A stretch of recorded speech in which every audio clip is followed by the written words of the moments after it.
5 minute का delay होता तो एकनाथ शिंदे जी का प्लेन भी वहां पे डाउन हो जाता। अभी उस टाइम कंपनी कौन सी थी? तो वीएसआर थी। कंपनी का मालिक कौन था? वीएसआर था। नेता कौन था? महाराष्ट्र का बहुत बड़ा नेता मुख्यमंत्री थे। हम सब गए थे कुछ दिन पहले सीआईडी के ऑफिस में जाके, वो जो सब अधिकारी उनको हमने विनती की थी कि हमारा एफआईआर आप ले लो। उन्होंने एफआईआर नहीं लिया था। उन्होंने उस टाइम बोलते वक्त कहा था कि एआईबी का रिपोर्ट आने दो, फिर हम एफआईआर करेंगे।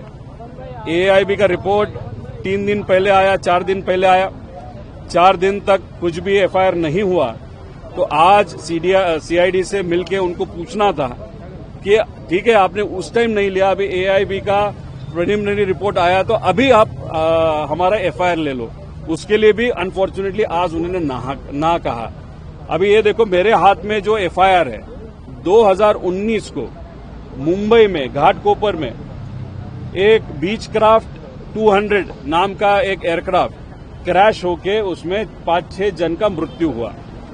अभी वहां पे जो मिले क्या नाम, किरीट सोमैया, ये जो बीजेपी के नेता है, तब बीजेपी का सरकार इस राज्य में था। किरीट सोमैया वहां पे पुलिस स्टेशन गए, पुलिसों को वहां पे फोर्स किया और फोर्स करने के बाद सबके ऊपर वहां पे एफआईआर हुआ। हमारा यही कहना है ना, इतना बड़ा नेता महाराष्ट्र का अगर एक्सीडेंट में वहां पे गुजर जाता है तो उनका बारे में एफआईआर करना बहुत इम्पोर्टेंट है। अगर उनके बारे में आप एफआईआर नहीं कर रहे हो तो यहाँ पे एक केस में अलग न्याय और हमारे अजीत दादा के केस में जो महाराष्ट्र का बहुत बड़ा नेता था, लोक नेता था, उनके बारे में अलग न्याय, ये क्यों? इसके बारे में वो उत्तर नहीं दे पाए। उसी के साथ कल वीके सिंह यहाँ पे आया था। जब वो आया था तब उसके साथ उसकी प्राइवेट सिक्योरिटी थी या गवर्नमेंट की थी, वो मुझे नहीं मालूम, लेकिन उस सिक्योरिटी के पास AK-47 था। अभी AK-47 के जो सिक्योरिटी वाले थे, वीके सिंह और उसके 3-4 गाड़ियां, वो अंदर भेज दी गई। लेकिन यहाँ के जो पत्रकार है उनको बहुत मिसट्रीट पुलिस ने वहां पे किया, उनको अंदर भेजा नहीं, उनको 8 घंटा यहाँ पे धूप में रखाया। और ये वीके सिंह अंदर जाके कॉफी दिया, चाय दिया, उसके शायद सिक्योरिटी को भी उन्होंने चाय दिया था, गाड़ी अंदर लेके गए थे और शायद 1-2 घंटा सिर्फ इंक्वायरी हुआ होगा। 8 घंटा सिर्फ दिखाने के लिए था। अंदर एसी में बैठ के वो सिर्फ मस्ती कर रहा था, ऐसे हम सबको लगता है। अभी एक ऐसा बंदा सीआईडी मतलब महाराष्ट्र का जो क्राइम ब्रांच है, वहां पे अगर AK-47 लेके सिक्योरिटी के साथ वहां पे आता है तो क्या संजय देना चाहता है कि वो सीआईडी से बढ़कर है, महाराष्ट्र की सिक्योरिटी से बढ़कर है? क्यों इतनी वीआईपी ट्रीटमेंट वीके सिंह को वहां पे दी जा रही है? उसी के साथ अगर आप देखो, आते वक्त वो हमको दिखे, जाते वक्त नहीं दिखे। वहां पे यहाँ पे पत्रकार रुके थे, लेकिन जब वीके सिंह बाहर आने का टाइम हो गया था वो किसी को भी नहीं दिखा, जिसका कारण शायद लोगों के मन में ऐसा है जो रियल है कि पुलिस के गाड़ी में उसको बाहर निकाला गया था। तो अभी ये चीज, अगर ये जो क्राइम करने वाला व्यक्ति एकनाथ शिंदे साहब के बारे में भी अगर 2023 के उनका जो प्लेन था जो ज्यूरिक जाने वाला था, उस टाइम वो मिडिल ईस्ट जाने के बाद वहां पे फ्यूलिंग होने के बाद बहरीन से जब निकला, तब ईरान में जब वो गया था, तब ईरान के गवर्नमेंट ने कहा था कि आपने परमिशन नहीं ली, हमारे एरिया में कैसे आप आ सकते हो। वैसे इराक ने भी वहां पे कहा था। मतलब वहां पे भी अगर 5 मिनट का डिले होता तो एकनाथ शिंदे जी का प्लेन भी वहां पे डाउन हो जाता। अभी उस टाइम कंपनी कौन सी थी? तो वीएसआर थी। कंपनी का मालिक कौन था? वीएसआर था। नेता कौन था? महाराष्ट्र का बहुत बड़ा नेता मुख्यमंत्री थे। अभी देखो अजीत दादा के केस में अनफॉर्चुनेटली एक्सीडेंट होके वो हमारे साथ नहीं रहे, लेकिन कंपनी कौन सी थी? वीएसआर थी। मालिक कौन था? वीके सिंह था। तो ये कोइंसिडेंस हो सकता है या जानबूझ के एकनाथ शिंदे साहब के टाइम में भी कुछ और प्लान था।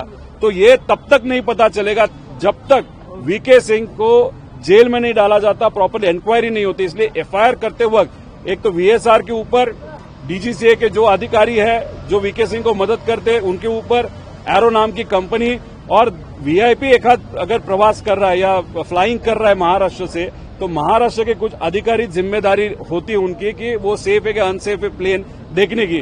तो वो जो अधिकारी है जो ग्रुप में है एरो के, उनके ऊपर, और एक ऐसा व्यक्ति जो अननेम्ड है, ऐसा व्यक्ति जो इस कॉन्स्पिरेसी के पीछे, इनके खिलाफ आप एफआईआर करो, ये हमारी मांग है। लेकिन अभी तक अनफॉर्चुनेटली हमारा एफआईआर लिया नहीं गया। इस पूरे मामले की जांच सीबीआई करेगी, सीक्रेट होता दिखने। देखो, सुशांत सिंह के बारे में बिहार के गवर्नमेंट ने जब केंद्र सरकार को लिखा था कि सीबीआई की इंक्वायरी सुशांत सिंह के मर्डर के बारे में या सुसाइड के बारे में वहां पे होनी चाहिए, तो 2 दिन में ही सीबीआई ने वो विषय एक्सेप्ट किया था, वो केस एक्सेप्ट किया था, फिर उन्होंने इंक्वायरी शुरू की थी। अभी दादा का सीबीआई इंक्वायरी हो, ऐसे दादा के पक्ष के नेता ने ही सीएम साहब को मिलकर वहां पे विनती किया था।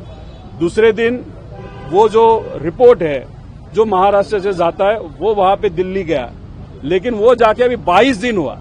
सुशांत सिंह के केस में 2 दिन में वहां पे एक्सेप्ट होता है रिपोर्ट, और दादा के केस में 22 दिन होके भी अगर एक्सेप्ट नहीं हो रहा तो डेफिनेटली कुछ न कुछ तो काला है इसमें, ऐसे हम सबको लगता है। इस तरीके का भेदभाव जानबूझ के किया जा रहा है ताकि अगर इस वीके सिंह को ताबा में लिया जाता है, जेल में डाला जाता है, एफआईआर होता है, तो आगे जाके वीके सिंह, जो लोग इस कॉन्स्पिरेसी के पीछे है, उनका नाम शायद बता देगा। इसलिए ये treatment, VIP treatment VK Singh को दी जा रही है। मतलब किसी न किसी को तो, या किसी इंस्टीट्यूट को वहां पे बचाया जा रहा है, और इसके कारण अजित दादा को वहां पे न्याय नहीं मिल रहा है, ऐसे हम सबका कहना है। क्रिकेट मैच भी दिखाया गया। जो अभी देखो ना, अंदर जाके इतनी वीआईपी ट्रीटमेंट कि उनके साथ एक प्राइवेट सिक्योरिटी सीआईडी कार्यालय जाते वक्त एक AK-47 डायरेक्ट ओपनली वहां पे लेके जाता है और उनको स्वीकारा जाता है, लेकिन मीडिया को बाहर रखा जाता है, लोगों को बाहर रखा जाता है, तो वहां से उनकी वीआईपी ट्रीटमेंट चालू हो गई। अंदर जाके खाना पीना ठीक है, वो किया, ऐसे हम समझते हैं, लेकिन हमको ये भी पता चला है कि शाम को आधा घंटा वो मैच भी देख के गया। मतलब कहा न कहा तो भी एक वीआईपी ट्रीटमेंट ये वीके सिंह को दी जा रही है। अभी आते वक्त वीके सिंह कौन सी गाड़ी में आया दुनिया को मालूम है, मीडिया को मालूम है, लेकिन जाते वक्त वीके सिंह कौन सी गाड़ी में गया किसी को भी नहीं मालूम, क्योंकि शायद वीके सिंह को बाहर मीडिया से बचाने के लिए, लोगों से बचाने के लिए, बचाना मतलब सिर्फ मीडिया को क्या चाहिए था, एक स्टेटमेंट चाहिए था कि उसका क्या कहना है, लेकिन वो स्टेटमेंट देने का धाड़स या हिम्मत उस वीके सिंह में न होने के कारण पुलिस के गाड़ी में वीके सिंह को वीआईपी ट्रीटमेंट देते हुए बाहर निकाला, ऐसे हम सबका कहना है। आप कह रहे थे कि आप कल दिल्ली जाएंगे और सांसदों से मिलेंगे। कल केजरीवाल साहब को हम मिल रहे हैं, उसके बाद हमने leader of opposition Rahul Gandhi ji, उनका भी टाइम वहां पे मांगा है। जो भी इंडिया गठबंधन की पार्टियां हैं, उनके जो प्रमुख हैं, उनको हमने विनती किया कि ये विषय मुझे आप सबसे बात करनी है, आपको समझाना है, ताकि पार्लियामेंट में भी ये विषय लिया जा सकता है। ये विषय इसलिए इम्पोर्टेंट है क्योंकि एक बड़ा नेता इस एक्सीडेंट में हमारे साथ नहीं रहा। अभी ये एक्सीडेंट है या कॉन्स्पिरेसी है, वो लोगों को जानना है, इसलिए ये इन्वेस्टिगेशन प्लेनली, सिंपली और क्लियरली और ट्रांसपेरेंटली होने की वहां पे जरूरत है। उसी के साथ कलम 12 जो है, मतलब रूल 12, उसके अंडर ये इन्वेस्टिगेशन होना चाहिए। हमारी मांगनी है तो हाँ, ये हमारी मांगनी है क्योंकि वहां पे एक अलग कमेटी फॉर्म किया जाता है, उनको बहुत ज्यादा अधिकार होते हैं। ये कलम 11 मतलब रूल 11 के अंदर सब अधिकार ये डीजीसीए को वहां पे होते हैं, तो वहां पे इन्फ्लुएंस हो सकता है।